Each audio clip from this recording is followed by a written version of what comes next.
31 Days of Horror with Mark.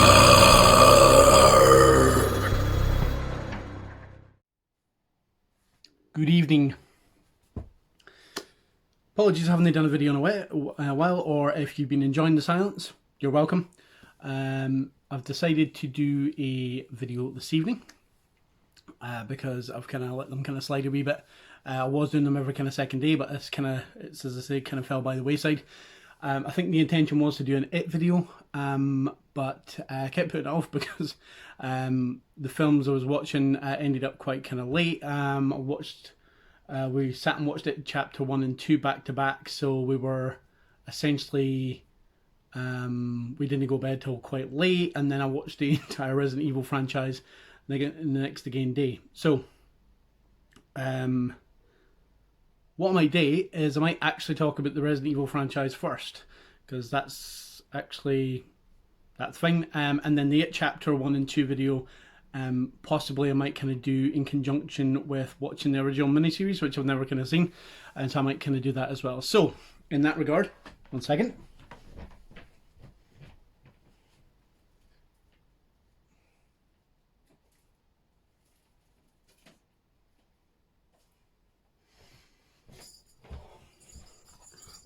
Sorry for the dead air. Resident Evil. Woo! So what I'll do is I'll do this video and then I'll record another one and I'll upload them both onto YouTube so you guys can watch. So yeah, Resident Evil franchise I sat and watched on Saturday, start to finish, all 6 of the live action films. Didn't get into watching the CG versions or the CG kind of films because it was quite late by the time I kind of wrapped up. Hence why these videos have been kind of a little bit on the sparse side. So Resident Evil, for anybody that doesn't know, I mean, come on, it's a very successful game franchise by Capcom. I need to kind of start this by kind of prefacing that I absolutely love the original games. The first, the director's cut the first, the second I think was always my favourite. Resident Evil 3, 4, 5, less said about 6 the better. If for any reason you manage to catch any and I stream a Resident Evil 6, you'll know my feelings towards that piece of shit. It is not a good game at all, and I've yet to play 7 yet.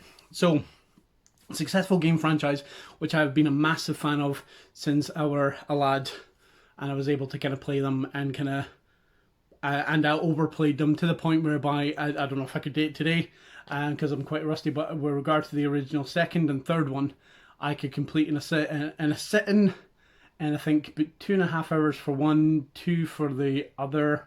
Could be kind of wrong, but without saving once. Like it was always annoying when you tried one of the runs and you died. But yeah, back in the day, I was able to kind of do them quite well. So when they first announced there was going to be a Resident Evil film franchise back in, I think way back in 2002, I was like, ooh, interesting. I shouldn't have been, because it's fairly clear from pretty much for the first one onwards that they were Resident Evil in name only, and it took like the unfortunate kind of trend of doing that kind of thing where they adapt something you love. So for example, like Ghost in the Shell recently as well, which I've no bothered seen because as far as I'm concerned, the anime is legend. I mean, I'm not touching that film with a 10-foot barge pole. Nothing wrong with Scarlett Johansson, although the casting's a wee bit kind of off kind of thing, and the way that's explained as well here is pretty goddamn terrible. But getting back to Resident Evil, it's fairly kind of clear that they done this kind of trend whereby they would just include tiny wee references to kind of say, guys, we know what we're talking about. Nudge, nudge. Resident Evil. Like look, there's a liquor. Kind of thing, and it just kind of got lost. Didn't get me wrong. Like the original game. So back when it was all blocky and stuff, and not so much the kind of the remake, but and I think in some cases the remake was unfortunately quite hard to adapt from the cheesy dialogue. Yeah, like we've got a lot of kind of rose-tinted memories of the original one, and I'm not saying that the original one is kind of bad. It's not. always preferred, as I say, is 2. But yeah, so it's always going to be really kind of hard to adapt at. But at the same time, at least make some kind of fucking effort. Just like a little bit of effort kind of thing. So in the original game, you end up in a mansion. You're part of like an elite kind of special unit team and like called STARS, Special Tactics and Rescue. I think it would be probably get slapped if we got that kind of wrong.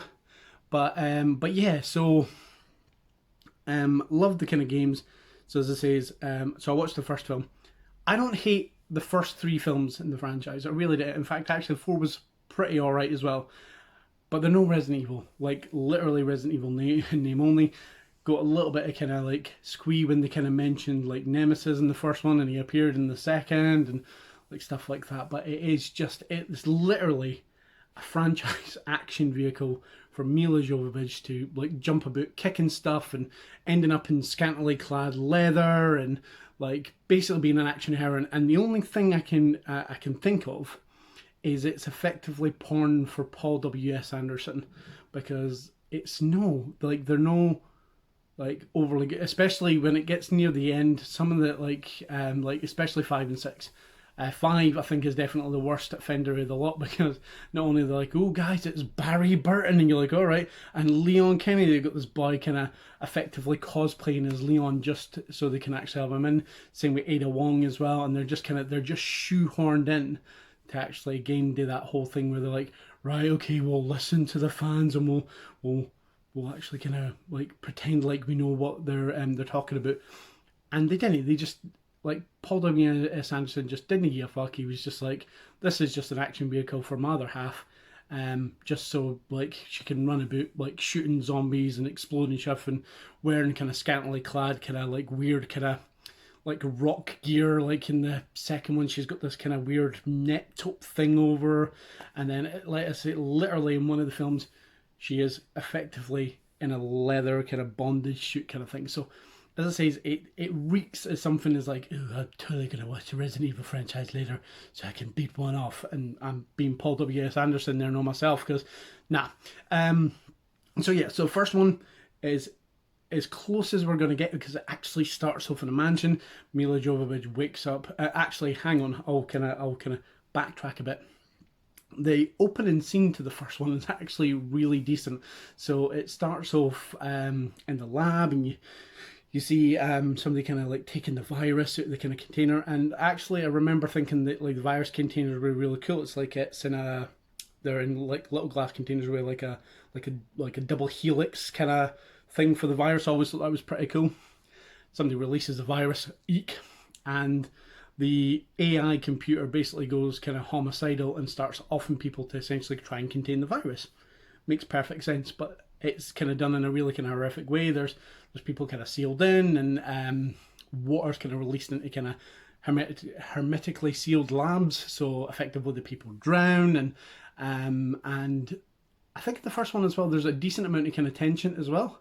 But yeah, that opening scene's actually pretty decent. There's like lifts are basically kind of like snapped off their cables and people are plunged to their deaths and everything. So and then it kind of flashes forward to Milla Jovovich, essentially knocked out in a shower. She then kind of goes about trying to kind of find out what's going on, because she's got the old cliched memory loss kind of thing. And as it kind of transpires, she's actually a head of security for this kind of mansion, and that's as much as we see the mansion. She's in the mansion and everything, and then we end up in the secret lab, which, to be fair, in the original kind of Resident Evil, the lab's underneath the building and stuff like that, so that was at least slightly cool. You've got like your kind of band of mercenaries as well, who essentially like a fairly carbon copy. You got Michelle Rodriguez being kind of like hardcore Michelle Rodriguez kind of thing, and then they go down to the lab. They inadvertently turn shit off when they shouldn't turn shit off. They probably should have just left everything the way it was, and obviously all hell breaks loose and zombies run about and start like eating folks and start biting folks, and then there's the zombie dogs, which are. Yeah, and then there's the liquor, which technically only kind of appeared in Resident Evil 2, but is in this one. But it's this horrendously oversized CG creation, which again looks like it's like a checkbox for the fans, but then at the same time just something they can actually kind of make as a big bad. I was really disappointed that in the first one you didn't get to see that, like, a tyrant. A tyrant would have been really kind of cool. I'm not saying that they could have kind of done all the creatures, but the tyrant would have been pretty badass. At some point, if they're in the lab and it's like basically sealed in a container, and yeah, that would have been pretty cool. But no, we got a liquor. So, and it, like, again, like, N sets it up for a sequel. I'll not spoil it in case you want to watch them, but yeah. And then the second one, basically, is set in the city. You got Jill Valentine, so this is the first little inkling that, oh, we're paying attention to the fans, and they've got her dressed in the outfit that she's wearing in Resident Evil, like 3, or at least the original kind of version of the recent remake, whereby it's effectively a very impractical tube top dress thing, and obviously it was kind of like there to placate the kind of fans and the or like the horny teens and the kind of who loved the original third one. So yeah, set in a city. It's more effectively Resident Evil 3 than anything. Like, there again, you get a few lickers. There's no set in a police station. You didn't get to see Leon or anything. They come later, and then basically it's that, like, like, some scientist comes on, played by Jared Harris. This is something I'll just quickly kind of sidestep to. There's a lot of decent actors in this franchise. They just kind of pop up every once in a while. You're like, oh, that's that person for that thing, all right. So in this, it's got I can't remember the bloke's name. He's like a German guy who was in Blade 2. He was in The Pianist. I think it's something like Thomas Kretschker or something like that. So apologies if I butchered the pronunciation, then apologies. And then there's Jared Harris, who most people will recognise from Chernobyl. And also he was in the second Sherlock Holmes kind of film. He played Moriarty in the sequel. I best know him from Fringe, where he played David Robert Jones, like a series antagonist kind of thing. But he's always like a really kind of good character actor kind of thing. And in this one, he plays a scientist, and he basically sends like the wee group of survivors and kind of Raccoon City to go and get his daughter, and so on and so forth. Which I'll come back to. And then basically all hell breaks loose. Mila Jovovich is still in it as Alice, who constantly tells you her name is Alice. Like, if there was a drinking game in which you actually kind of heard her either referred to as either Project Alice or her say, my name is Alice, you would be dead from alcohol poisoning within like seconds. But yeah, so most films start with her going, my name is Alice. It's like, nobody cares him. But yeah, so she's all badass and like basically outshining all the other characters, and then she ends up kind of in a fist fight with Nemesis, and like there's, as I say, it's a couple of kind of decent bit. I actually think probably the bit I actually think is pretty like is when they get when Nemesis says stars, and like I realise people like what, but in Resident Evil 3, back when you could have played it and Nemesis was the main antagonist, like stars with a oh shit here he comes kind of thing. So I thought that was like nice, and again the action set pieces are pretty decent. The fights are relatively well filmed. Potentially onto the fact that Paul W.S. Anderson didn't direct this one. Now, this is not to say that Paul W.S. Anderson is a bad director, because he's not a bad director.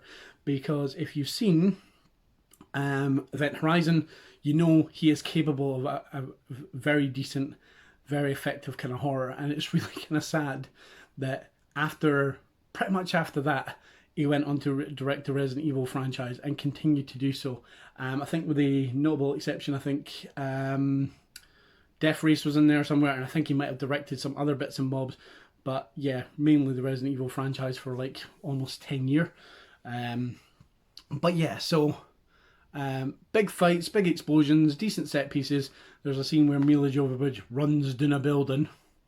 And it basically follows as much of the Resident Evil kind of 3 as it can, whereby like they need to kind of escape the city in a certain amount of time because it's going to go and then it basically kind of like ends with like a helicopter crash, and Mila Jovovich is saved for the wreckage, and then she's given Akira psychic powers. That's the best way I can essentially kind of describe it. So like she at the like the end of it, she's like, my name is Alice. oh, and I remember everything. There's just like this. There's a scene where she looks up at a monitor and a boy, like a security guy, is kind of watching her, and his eyes start kind of bleeding, his nose start like proper kind of like, you know, like psychic kind of mind control, and you're just like, what now? Because at no point in the franchise, and again, feel free to kind of like chime in and comment and what have you, like that I'm wrong in this, but at no point in the entire franchise does anybody have these weird psychic powers. So again, just another kind of like excuse for Paul W.S. Anderson to go, my wife is like a superhero kind of thing. And then like the group of survivors like that she was kind of away end up kind of grabbing her out of the kind of facility and stuff like that. And then the little girl who they kind of went ahead and rescued and everything is there as well. Now I'm mentioning this specifically because this is this is one of the first little girl characters to just fucking disappear. I think there's maybe 2 or 3 little girl characters within the actual like the series of the franchise. They just vanish, just disappear into the ether. You never kind of see them again. So by the time the third one comes along, which I'll go into just now, it's essentially effectively Mad Max. Like, so if like Paul W.S. Anderson got to direct Mad Max, this is his version with zombies. But there's no mention to this last. There's a couple of kind of so there's, I think, one of the kind of characters for the previous film actually turns up, kind of thing.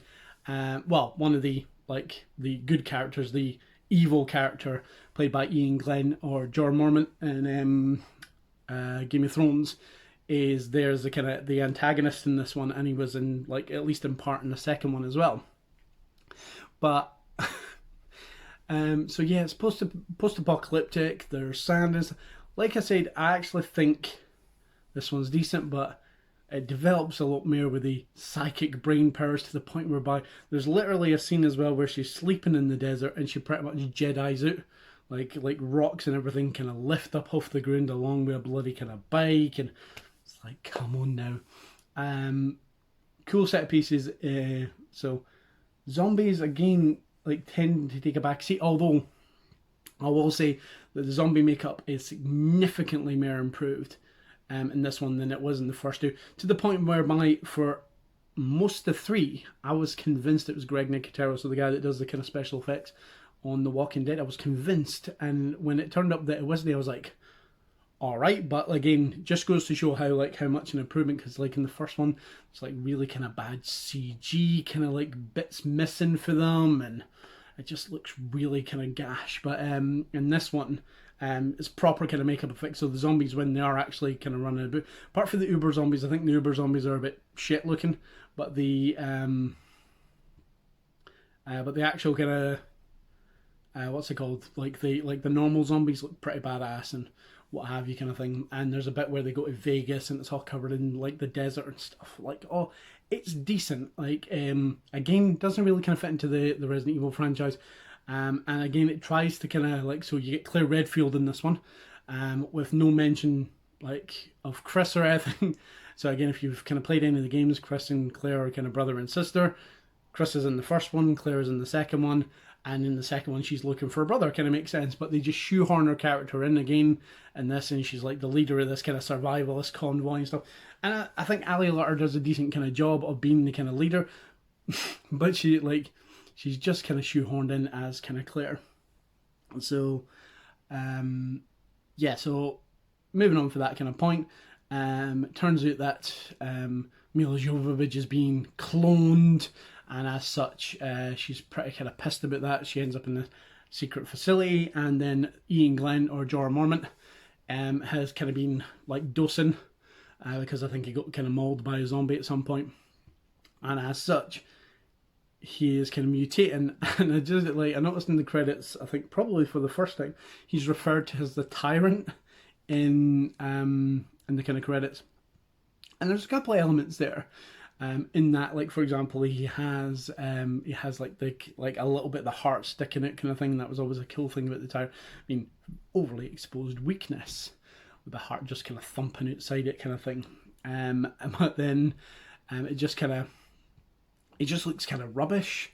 There's a lot of prosthetics on him, and again, the fight's fairly CG. He's got like tentacles that kind of fire out. It's just, it's no good at all. So then there's a point as well where he screams and he kind of like smashes down like a building kind of thing. I should kind of like just quickly backtrack. I really like the way this one opens, because it opens again like as a callback to the first one where Milla Jovovich is in the shower and she's kind of amnesiac kind of thing, and it kind of starts to follow the same beats. But then some of the rooms she walks into in the mansion are like completely different, and then it turns out that like she's essentially being kind of like she's like a clone kind of thing, and they're just kind of testing her to see if she's anything like the original kind of version kind of thing. So I thought that was pretty decent. All in all, like for the most part, it's all right. There's a stupid amount of things that are just kind of no that right way. Like her having like super psychic powers is just fucking ridiculous. But it is what it is. And then we go to the fourth one, which again I think is all right. But this is definitely like the beginning of the downward spiral, to quote Still Game, the beginning of the downward spiral. Sorry.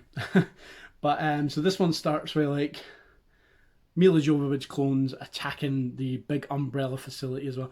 Just to kind of mention, the Umbrella facility, the Umbrella kind of corporation are just like completely and utterly again shoehorned in for no other reason but to have like a main antagonist corporation. And you got Albert Wesker, who I think is played by the same guy in the final 3 films.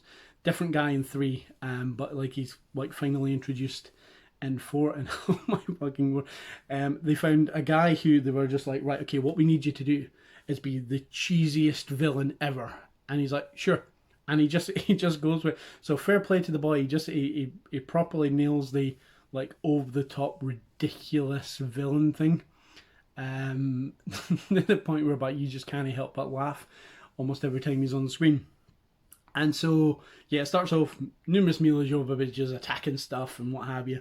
And this was like the first one that was properly 3D. I remember seeing this in 3D, and they went fucking like everything is flying at the screen. You got ninja stars, you got like samurai swords, you got buckshot, which is essentially kind of coins at some point, and like, everything's just flying at your face kind of thing.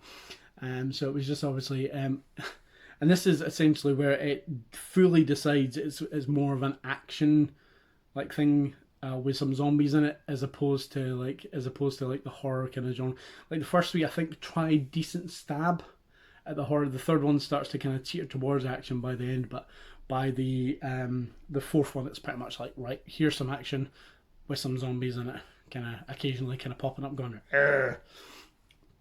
So yeah, attacking, she confronts Wesker on the plane, which leads to my favourite bit I think of the entire film, whereby she's cured her powers, but like basically she gets like an injection in the neck, and it zooms into the body and you see the bloodstream. And the T virus, which again, if anybody has played the kind of game, is the kind of main virus and everything, with the exception of, I think when 2 came along, you had the G virus, and I think in 6 it's the C virus or what. But anyway, T virus is the main kind of like, you know, the like the bad kind of virus that's kind of running about, kind of killing folks and turning people into zombies. Well, it's turning folks like, or reanimating them kind of thing.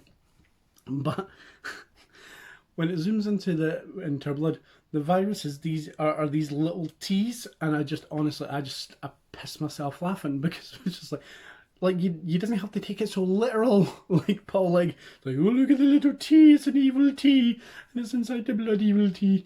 So I thought that was fucking hilarious. And then basically for that point on, what the hell happens in the rest of in that film? Oh yeah, she ends up going to a. She ends up trying to look for her friends, who kind of at the end of 3 disappeared, to actually go to this kind of safe haven. But turns out it wasn't a safe haven; it was a place for like Umbrella to do kind of experiments and stuff. And then Claire is essentially slapped with like it's like a weird bug device thing, which is fairly prominent in 5 with one of the characters, like Jill. and it's essentially a mind control thing. But they managed to get off her relatively quick. And if you'd watched mine and that stream on Resident Evil 5, we were playing it hard. That wasn't fucking easy today. Like we were at that for quite a bit. Like a lot of the boss fights were like pretty annoying to actually get through on hard. But all in all, I enjoyed 5. 5 was decent. But yeah, she's got the thing on, and of course she gets amnesia. It's like the go-to thing in this one. So they end up in like a prison, and in the prison there's a bunch of your standard kind of characters. But weirdly enough, Chris Redfield's there. So you finally meet Chris, played by Wentworth Miller, who I don't think is the best actor. However, if you've ever seen him in The Flash, you will know that that is a man that enjoys playing Leonard Snart or Captain Cold in The Flash. He's having an absolute blast in this. He's just kind of, he's there, like it's like, oh, it's the guy from Prison Break kind of thing. And he's apparently Chris Redfield, and he speaks to Claire and he's like, oh, I'm your brother. And she's like, no, you're not, because I've got amnesia and I can't fucking remember shit. And so like there's a kind of back and forth and like whatever. And then like they get to the prison, and then they kind of find like the place that Umbrella kind of like held up the other survivors, which is this boat kind of thing. And when they're in the boat, it becomes incredibly bright and white. So when they go down into the thing, it's this kind of almost like a really shit basic, like, you know, if you were doing a tutorial in a video game, and it's kind of, or the construct in the Matrix films. I remember when like Neo's like, guns, lots of guns, but they're standing in a pure white space and all these kind of guns come out. That's pretty much it, but it's like more grid. And each time they go into a room, there's a couple of extra things. On the first room, there's a whole bunch of kind of people canisters where all the survivors are being kind of hidden. The second one, there's a bunch of helicopter plane things. And then in the third one, Albert Wesker's there. With a couple of kind of dogs whose face splits open kind of thing style. And they have this kind of ridiculous, again, 3D kind of fight where knives and scalpels are flying at the screen and what have you. And then it concludes with them effectively like winning the day. And then, but just before essentially it ends, you get a wee mini post-credit where Jill's there and she's actually evil, and like all the kind of planes start kind of coming towards like the boat, and it's just like, oh no. And that's basically where the fifth one starts. And the fifth one starts with this really kind of, again, quite cool like reverse, like slow motion kind of thing, whereby again obviously taking full advantage of the 3D, but like all the action kind of happens in reverse. So it like starts with Milla Jovovich coming out the water, avoiding explosions and kind of unshooting guns kind of thing. The scene in Backwards in Red Dwarf, but only obviously on a higher budget kind of thing. But my favourite thing about this is that Claire and Chris vanished. Like, obviously, Ali Larter and Wentworth Miller were either busy doing other things or were like, fuck that, they want to kind of come back for that. Which obviously Ali Larter kind of like changed their tune for the sixth film, but in the fifth one, nowhere to be found. I think there's a passing reference to them, and that's it. And then, as I say, the fifth one is the worst one of the franchise. So after all that shit goes down, there's a scene, again, there's loads of wee cool elements kind of peppered through the franchise, but there's a scene where Milla Jovovich is there, and like one of the kind of characters from one of the previous films is playing her husband. They've got a daughter, and then this kind of weird suburbia thing. You're like, what the fuck is going on? Like, what's happening? But then it turns out it's a weird simulation, and the Milla Jovovich isn't actually kind of real. It's a clone, but again, pretty kind of neat wee kind of bit like just smacked in there. And then that's when they're just like, guys, it's Ada Wong, and it's Leon Kennedy and Barry Burton, and they just kind of shoehorn all these characters in. I'd say the boy playing Leon is hilarious because they've got him dressed up like Leon in Resident Evil 4. So they're wearing all kind of black ensemble, but like he's got the kind of like the fucking curtain hair thing kind of wafting about. Obviously I can't replicate here because I'm receding. But yeah, so it's just action scene after action scene, like almost like it's trying to kind of borrow from other games. I think this was one of the points around about kind of 5 and 6 as well, was unfortunately 4 and 5 of the film franchise is where the game franchise started to kind of take cues for it. And the reason being is the film franchise was massively popular, and it wasn't because they were good. They were just making a shitload of bank. In fact, my favourite piece of trivia about the Resident Evil films is that they were the second highest grossing after the Spider-Man franchise, which is just insanity. Sony's highest grossing franchise after Spider-Man. Fucking mental. But people kept seeing them. I unfortunately was one of them. I kept kind of going to see them because at that point it was guilty pleasure. I'd seen every other one in the cinema and I was like, I'm going to see this as well. And I think this was the first one I saw in IMAX as well. So yeah, I forked it for IMAX to see this piece of shit and all. And it's just, as I say, it's just really kind of like shite wee kind of like moments where it's like, right, here's, so they'll reference again like release the last Plagueis undead, which is a reference to the Resident Evil 4 kind of creatures. But like they're all effectively dressed like Nazi zombies, and they've all got like motorbikes, and or it could be kind of Russian kind of like zombies because they're in like a simulation in Moscow, and there's just like these bits where they're like shooting back and forth. And at this point as well, a giant licker. So like in the first one, the licker kind of when it feeds on fresh DNA, it kind of mutates, it gets a bit bigger. And this thing is like fucking, it's the size of a whale. It's just a stupid fucking thing that starts kind of following them, smashing their kind of like their really expensive car all about the joint kind of thing. And again, nice wee kind of elements. So like there's like a few different kind of sections whereby there's like a, as I say, there's a Moscow section, there's a Tokyo section, there's a New York section. So there's these wee kind of broken down bits. But again, what it reeks of somebody's like, oh, video games are like simulations, so if we include a simulation in this, it's like we actually know what we're talking about. Like, ooh, video games. And it's like, anyway. So this one, again, she finds a little girl who essentially is now her daughter, because like the little girl was actually like the daughter of the cloned version, Milla Jovovich, or Alice. Her name is Alice, and so she like takes her under wing. It's like, I'll save you, don't worry, I'll go. And like, and they try and kind of do like a big alien bit where like, you know, she's like to the point whereby like the wee lassie ends up in weird eggs, which Licker has never kind of laid in any kind of film, any of the game franchise at all. But for some reason they lay eggs now. So with that kind of the way, she then goes ahead and kind of rescues the little girl, and they all escape, and everything's kind of magical. And then I think, how the fuck does that one end again? Well, anyway, it all goes to shit. And so, oh no, it ends. There's like a ridiculous kind of scene in the White House where it's like, we're now at war with everyone, and they try and kind of like paint this picture of like a wider world kind of thing. And then when the next one, the final chapter starts, that whole kind of thing is essentially just glossed over. So again, swept under the carpet.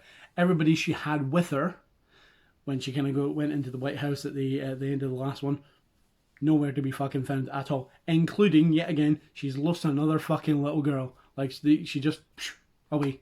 Oh well, like bye bye. And again, no referenced. Like it would be like, you know, you killed, like, I think her name's Becky. You killed Becky. I'm gonna find you and murder you. Like some kind of reference.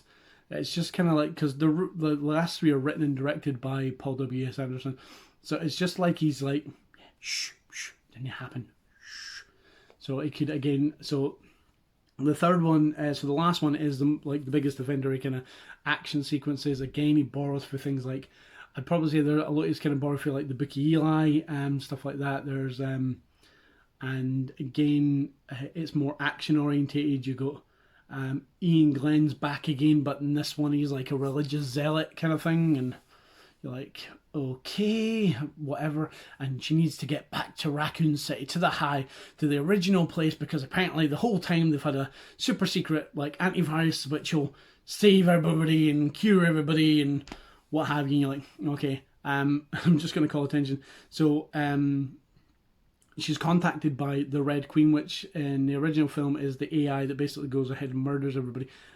Just to actually quickly backtrack as well, I haven't even kind of mentioned it. One of the coolest scenes in the first one, I've not mentioned as well, but I think this gets referenced a couple of times for the franchise, which obviously Paul W.S. Anderson obviously knew that it was one of the coolest scenes in there. But like basically a kind of group of kind of mercs are trapped in a kind of corridor with all these lasers coming at them, and it's pretty kind of cool. But she's the one that basically, like the Red Queen's the one that kind of interacts with that. And she's played by a wee English girl in the first one. She's like, you're all going to die down here. Apologies for like the English accent. I'm I'm not good at accents, but she's also played by a different actress every time they reference her through the entire franchise. And in one of the films, it's like it's not even the Red Queen; it's just a different AI. So I think it's in the third one, and so she's not a red hologram. She's just like a little girl who's like almost hologrammy, like wearing a white dress and everything. But like I think every time the Red Queen is on screen, try saying that 3 times real fast. She always kind of goes, "You're all going to die down here," or some variation on it. So anyway, in the last one, she's the one that essentially recruits Alice and is like, "Look, you got to kind of come help us, because if you didn't help us, like everybody's gonna die. This is like your final countdown. 40 hours. Come to like that place where you started the whole franchise, and kind of like get this kind of antivirus and save the world." So she does. She goes on a big kind of thing, and then she ends up back in the city, back in Raccoon City, which is obviously a wasteland now, and meets up with a wee group of survivors. And there's like a turncoat in there, and I swear to God, if you didn't guess who it is really kind of quickly in, then I'm sorry. But I won't spoil that kind of surprise for you, even though I've kind of pretty much just referenced the end in most of these. But yeah, so she ends up helping these survivors first. So there's a wee war scene between 2 APC things, and like flying canisters of flaming kind of gasoline, and Ruby Rose is like there for some reason. But I think this is one of her first films. Relatively decent action sequence, but again, the only thing that makes it even remotely horror is there's a shitload of zombies involved. So get out of there, they're chased by zombie dogs, end up in the hive, and she finds she finds out that apparently the entire Umbrella Corporation has been sleeping the whole time, and basically just kind of waiting to ride out the apocalypse as well. But then it turns out as well that Ian Glenn's kind of religious zealot is actually just a kind of clone of the evil business version of Ian Glenn. And I mentioned, I think earlier, the Sherlock Holmes. There's a scene in the second Sherlock Holmes whereby, so in like the film franchise and like the Robert Downey Jr. films, there's bits where like he kind of goes forward in time and starts anticipating kind of moves, and it's like, I'll do this and I'll do that and I'll smack him there, and I'll like and then he'll be unconscious for whatever. And then it's kind of played on in the second film whereby when he's with Moriarty, he's like, I'll do this, and this, and then that's fine. But then Moriarty's kind of like, well, like if you do that, I'll kind of counter with this, and this kind of thing. And the only reason I mention this is it's quite clear that, again, Paul W. Anderson saw that movie and kind of rips off that scene. So Mila Jovovich she's walking towards like a table where Ian Glenn's kind of there, and he's like, I'm evil, I'm a businessman, and everybody's going to die, grr, arg. She starts going like, if I get that pen, I can stab him in the eye. If I get that kind of ice pick, I can stab him in the shin. And if I get that like tumbler of whiskey, I can have a quick drink before I poison him or something. It's just fucking ridiculous. But then again, it flashes to him actually kind of countering the ring. He's like, you'll never make it to these because, and then again, it just shows a scene where he he takes her every time because he's got super enhanced combat like technology and he's fucking ridiculous. But the funniest thing about this is it kind of it finally kind of explains the origin of Alice, and it turns out that she's been a clone all along. Ooh, it was all a fucking dream, but no, you're a clone instead. There is another version of Alice who's got progeria, I think it is, with the disease where you age way faster than you should, kind of thing. It's got this Mila Jovovich all kind of essentially kind of made up and kind of old makeup, and it's fucking terrible. It's just so bad, and you're just like, what? Because don't get me wrong, when she wants to, she can actually act. I think she's really good in Fifth Element. I think I've seen her be decent in other things as well. The Resident Evil film franchise, she is phoning it in for me. I think in the first and second one she's all right, and then she doesn't give. She cares almost as much in this as she does in the recent remake of Hellboy, which she's absolutely fucking terrible in. But I don't think that's entirely her fault. Also, I don't think that's Neil Marshall's fault either, because I know the man can direct kind of good shit. The Descent, Dog Soldiers. But again, that film just reeked to, oh shit, we've still got the rights to that. We better make a film so we keep the rights to it, kind of thing. So yeah. Anyway. Gone back to it. So yeah, like she wins the day and what have you, and yay. It kind of ends up, and I'll just kind of wrap up my kind of review just now as well. But it ends up with, even though this one's called the final chapter, and like the whole intention is to kind of wrap the whole thing up, ends with her like, you know, on a motorbike, kind of like, you know, like in Blade Trinity as well, as like, you know, my work is not done, but she's like, you know, there's still people I need to save. It's like, no, this is the fucking end of the film franchise. It's like, not. So yeah, that's the Resident Evil films. Obviously, synopsis wise, I've kind of tried to kind of be fairly vague, but at the same time, like, I'm basically spoiling shit for you. So apologies if you're watching this and I've sat there and kind of ripped into it, then apologies. But yeah, for the most part, Resident Evil film franchise is pretty goddamn awful. So yeah, I'm going to wrap this video up here. We'll get this one uploaded onto YouTube. And I will do another review in a moment or so. But thank you very much for listening to me prattle on for 40 minutes about Resident Evil, or Resident Evil-ish.